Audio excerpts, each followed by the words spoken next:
Yung mga tao na namumuhay sa kadiliman, kailanman hindi magkakaroon ng kapayapaan. Yung mga taong may tinatago, hindi magkakaroon ng kapayapaan yan.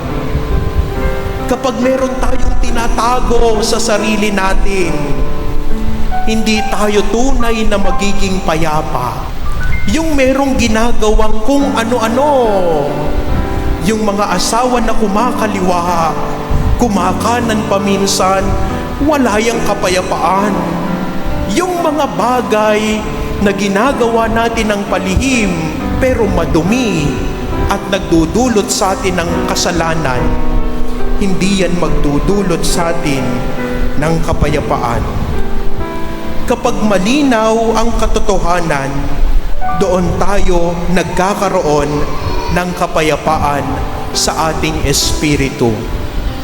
Ang sarap kayang matulog sa gabi kapag alam natin ang ginawa natin sa maghapon ay legal at ayon sa kalooban ng Diyos. Pero kapag tayo ay nagtatago sa kadiliman ng ating kasalanan, we will never receive the peace from the Lord.